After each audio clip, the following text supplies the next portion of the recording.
Welcome to Mental Flight, where bold ideas take off and untold truths soar beyond the limits of ordinary thinking. Oh. Then fasten your mind, you're cleared for takeoff. Traoré'S hidden Kenya agreement exposed Riot police pushback is sent, shockwaves through political circles, and ignited heated debates across Africa. Captain Ibrahim Traoré, Burkina Faso's defiant and muscular young leader, known for challenging foreign influence, now finds himself at the center of a new storm. Reports have surfaced alleging a confidential agreement made during a discreet visit to Kenya, an accord that was never disclosed to the public but is now stirring both curiosity and outrage. While details remain murky, insiders claim the deal involved high-level talks on security cooperation, trade concessions, and possibly resource-sharing arrangements. For a leader celebrated for his transparency and anti-colonial stance, the secrecy surrounding this pact has left many supporters unsettled. In Kenya, the political atmosphere quickly turned tense as the news broke. Opposition voices accused both governments of making decisions without parliamentary oversight, warning that such moves could undermine national sovereignty. The tension reached a boiling point when riot police were deployed to control growing crowds of protesters outside key government buildings in Nairobi. What caught global attention was the unusual stance of the riot police themselves. Reports from the ground indicate that many officers refused to carry out aggressive crowd dispersal orders, instead holding their positions without advancing. Some eyewitnesses even claimed that certain units openly sympathized with the demonstrators, signaling a rare moment of public security forces breaking from expected protocol. For Traoré, this development carries heavy implications. His image as a fearless African nationalist is now being tested by critics who question whether this hidden deal aligns with his public message of resisting backroom arrangements and foreign entanglements. Supporters argue that the agreement could have strategic benefits not yet understood, urging patience until official details emerge. However, the optics of secrecy and the visible resistance from Kenyan security forces have given his opponents potent ammunition. The incident also underscores a deeper reality in African politics: the growing demand for leaders to match their anti-colonial rhetoric with absolute transparency.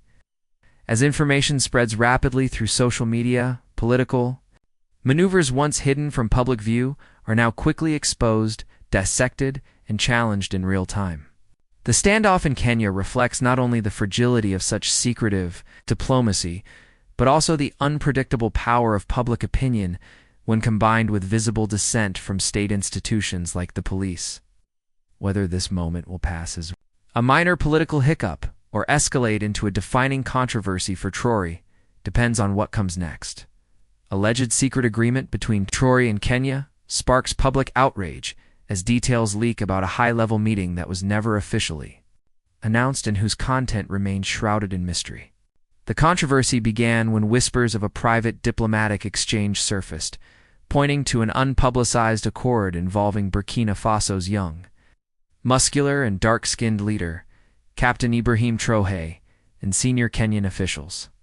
What makes the situation explosive is the contradiction between Traoré's public image and the nature of this revelation. Known for his outspoken rejection of backroom deals and his commitment to full sovereignty for African nations, Traoré has built a reputation on transparency and defiance of foreign manipulation. The sudden emergence of claims about a hidden agreement undermines that narrative, raising questions among both supporters and critics about his true methods. Reports suggest that the alleged deal may have revolved around defense cooperation, economic agreements, or shared infrastructure projects, potentially with clauses that could have far-reaching implications for both nations.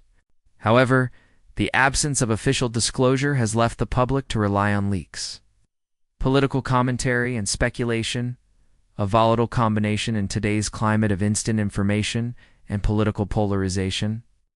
In Burkina Faso, the story has stirred deep concern among citizens who have rallied behind Traoré's nationalist stance. Many feel that secrecy of this magnitude suggests either that the deal contains terms unfavorable to the nation or that it risks opening doors to external influence, the very thing Traoré vowed to resist. While some defenders of the president argue that strategic confidentiality is sometimes necessary in diplomacy, the broader public sentiment leans towards suspicion, especially in a political era where leaders are increasingly held accountable in real time by both media and online communities. In Kenya, the revelation has sparked a parallel uproar, with opposition leaders accusing their own government of bypassing parliamentary oversight and making commitments behind closed doors. The idea that an African leader celebrated for his anti-establishment rhetoric would participate in such a process adds fuel to the fire, as it plays into a broader narrative of political hypocrisy that resonates far beyond national borders. The backlash intensified when protesters took to the streets in Nairobi, demanding transparency from both governments. Placards and chants framed the alleged deal as a betrayal, not only to Kenyans, but to the wider African ideal of leadership. By the people, for the people. In a surprising twist, the situation escalated further when reports emerged that riot police, deployed to manage the demonstrations, resisted direct orders to break up the gatherings with force. Such visible dissent within the ranks of law enforcement amplified the sense of crisis, signaling that discontent was not confined to the civilian population. This rare convergence of public outrage and institutional hesitation has deepened the political stakes for both governments. For Traoré, the timing could not be worse. He has positioned himself as a symbol of a new African order young, assertive and unafraid to challenge both Western influence and entrenched regional elites. Any perception that he is engaging in the same secretive politicking as the old guard risks eroding his credibility among Pan-Africanist supporters who have looked to him as proof that a different style of governance is possible. The situation also highlights a broader shift in African political culture, where secrecy, once an accepted part of statecraft, now carries severe political risks. Social media and independent journalism have eroded the ability of governments to control narratives, meaning that even the slightest hint of undisclosed dealings can spiral into a national controversy within hours. Public skepticism is no longer a slow-moving undercurrent. It is a rapid tide that can change political fortunes overnight. The uproar over this alleged agreement serves as a stark reminder of the widening gap between how political leaders conduct diplomacy and how the public expects them to conduct it. While leaders may argue that certain discussions require privacy to protect national interests or strategic goals, citizens increasingly see transparency as a non-negotiable component of legitimacy. The episode also points to the delicate balancing act African leaders must navigate when forging intracontinental partnerships. On one hand, there is a strong desire to strengthen African unity through trade, security cooperation, and shared infrastructure. On the other, the deep scars left by decades of external exploitation mean that any perceived compromise of sovereignty, even in dealings between African states, can provoke fierce resistance. In the case of Traoré and Kenya, the stakes are particularly high because both nations occupy symbolic roles in the narrative of a rising, self-determined Africa. Kenya is a major economic hub in East Africa, while Burkina Faso, under Traoré's leadership, has become a rallying point for anti-colonial sentiment in the West African region. Any agreement between the two has the potential to send powerful signals about the direction of continental politics, making the secrecy all the more contentious. As the controversy deepens, political analysts warn that the longer the governments remain silent on the specifics of the alleged deal, the more space they leave for speculation to dominate the discourse. This vacuum of official information creates fertile ground for political opponents, media commentators, and activists to shape the narrative in ways that may be difficult to counter once entrenched in public perception. The situation has already begun to take on a life of its own online, where hashtags calling for full disclosure are trending across African social media platforms. Memes, videos, and opinion pieces are circulating at a pace that ensures the issue will remain in the public consciousness, regardless of whether concrete evidence about the agreement's terms ever emerges. Kenyan riot police refuse aggressive orders, showing rare dissent in a political climate where such defiance from within the security apparatus is almost unheard of. The incident unfolded during tense demonstrations sparked by allegations of a secret agreement between Burkina Faso's president Ibrahim Traoré and senior Kenyan officials. The protests drew large crowds in Nairobi and other urban centers, fueled by public anger over the perceived lack of transparency and potential implications of the undisclosed deal. As the rallies grew in size and intensity, authorities deployed riot police to maintain order, expecting them to carry out standard crowd control measures that, in Kenya's history, have often included the use of force to disperse gatherings. What followed, however, broke from that tradition, according to multiple eyewitness accounts and media reports. Orders were issued from higher command to use aggressive tactics, including tear gas, rubber bullets, and in some cases, physical confrontation, to break up the demonstrations. Instead of complying, a significant number of riot police units hesitated, delayed action, or outright refused to engage with the crowd in the expected manner. This visible reluctance sent shockwaves through the political and security establishment, as the Kenyan police have long been regarded as a disciplined force that rarely questions directives from the top. The refusal to execute these orders was not only symbolic, but also operationally significant. It allowed the demonstrations to continue largely unimpeded, which in turn amplified their visibility and momentum. Protesters interpreted the stance of the riot police as a quiet show of solidarity, or at the very least a refusal to become the instrument of political suppression. In the charged atmosphere of the protests, this was seen as a powerful and almost revolutionary gesture. For the police officers themselves, the decision to hold back appeared to stem from a mix of ethical concerns, political awareness, and perhaps even personal convictions about the legitimacy of the public's grievances. In Kenya, the relationship between citizens and law enforcement has often been strained, shaped by decades of incidents in which police actions during political unrest were criticized as heavy-handed or abusive. The choice by some officers to defy aggressive orders challenged that narrative, at least in this moment, and opened up a rare space for public empathy toward members of the force.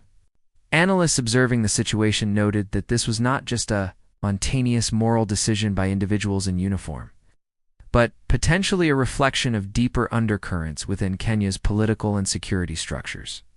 Discontent within the ranks can be fueled by a variety of factors, from dissatisfaction with political leadership and economic hardships, to a genuine belief that certain orders cross a moral or constitutional line. The very fact that officers were willing to display such dissent publicly, knowing the professional risks involved, suggested that the internal cohesion of the security forces may not be as solid as the government would like the public to believe. The optics of riot police standing back as demonstrators waved banners and chanted slogans against both the Kenyan leadership and the alleged deal with Traoré sent a potent message across Africa. In countries where state security forces are often used to stifle dissent without hesitation, such an image disrupts expectations and emboldens protest movements. Activists in Nairobi seized on the moment, framing it as proof that the cause had moral legitimacy so strong that even those tasked with quelling it could not bring themselves to act. Social media amplified this perception, with videos and photographs of riot police standing in formation, yet refraining from charging or firing, circulating widely online. These clips were accompanied by captions praising the officers for showing restraint and urging other branches of the government to follow their example. The narrative quickly evolved from a protest about a secretive political deal to a broader conversation about accountability, the rule of law, and the role of security forces in a democratic society. While government spokespeople initially downplayed the reports of police non-compliance, insisting that officers were simply exercising professional judgment to avoid unnecessary escalation, leaked internal communications suggested that senior commanders were frustrated and alarmed by the lack of obedience. This internal tension highlighted the delicate balance between maintaining discipline within the force and avoiding actions that could inflame public anger further. For the officers on the ground, the choice to defy orders was fraught with personal and professional risk.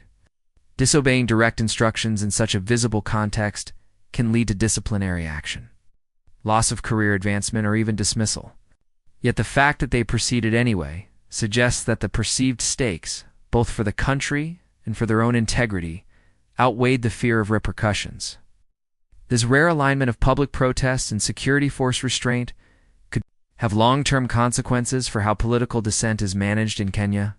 If more officers begin to see themselves as protectors of public rights rather than merely enforcers of political will, it could shift the dynamics of governance in ways that authorities find difficult to control. The event also reverberated beyond Kenya's borders as it intersected with the controversial image of Ibrahim Traoré himself. Traoré, known for his muscular physique, youthful energy, and staunch anti-colonial rhetoric, has become a polarizing figure in African politics. For his critics, the notion that his administration might be involved in opaque deals contradicts his public persona, while for his supporters the protests and the police restraint underscore the importance of transparency in maintaining the trust of the people. In the days that followed, the refusal of the riot police to carry out aggressive orders became a focal point for debate on talk shows, in parliament, and across social platforms. Some commentators warned that celebrating such acts of defiance within the security apparatus could encourage indiscipline, potentially leading to dangerous breakdowns in command. Others countered that it represented a healthy sign of conscience and constitutionalism, qualities that are essential for the survival of a functioning democracy. Whatever the motivations and consequences, the image of Kenyan riot police standing still while protests raged on will remain a defining moment in the unfolding story of this political crisis. Secrecy challenges Traoré's image as a transparent anti-colonial leader in a way that strikes at the very foundation of his political appeal. Since his rapid rise to power in Burkina Faso, Ibrahim Traoré has cultivated a carefully crafted image as a fearless young leader who stands against the lingering grip of colonial influence, particularly from France, and champions the cause of African self-determination. His speeches, often laced with defiant rhetoric and a call for unity among African nations, have earned him admiration across the continent. The portrayal of Traoré as a man of the people, one who rejects corruption and secrecy in favor of openness and accountability, has been central to his popularity. Yet the recent allegations of a covert agreement with Kenya have thrown a shadow over this narrative, raising questions about whether his actions match his words. The controversy stems from claims that Traoré engaged in closed-door negotiations with Kenyan officials, with the specifics of the deal deliberately kept out of public view. In the eyes of critics, such secrecy is not just a political misstep, but a betrayal of the very values he claims to uphold.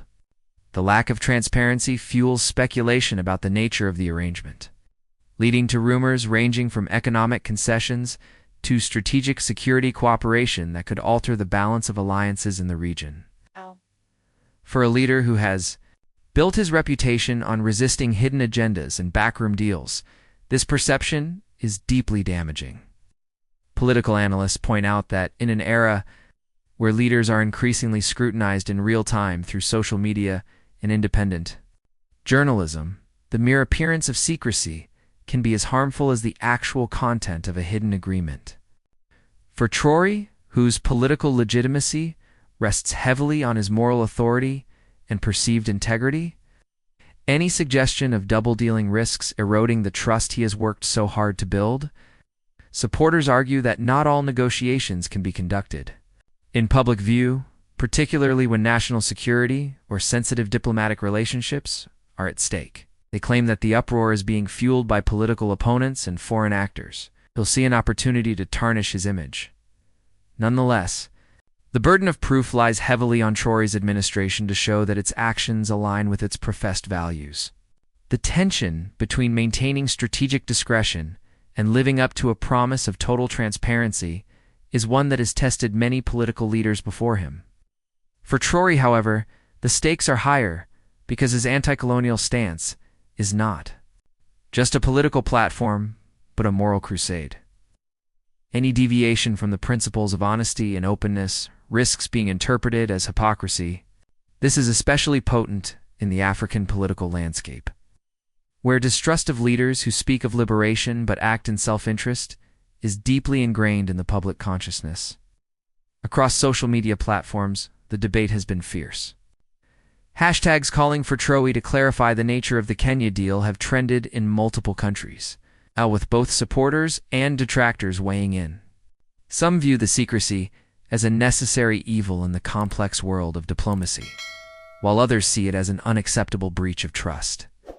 The controversy has also drawn attention from international observers, many of whom had regarded Traoré as a refreshing departure from the older generation of African leaders. For them, this incident raises uncomfortable questions about whether any leader can truly resist the pressures and temptations of power. The optics of the situation are particularly sensitive because Traoré has been a vocal critic of Africanist leaders who he accuses of selling out their nations in exchange for personal or political gain. If the Kenya deal is perceived as one more example of such behavior, it would not only harm his credibility domestically, but also weaken his standing as a symbol of resistance on the global stage.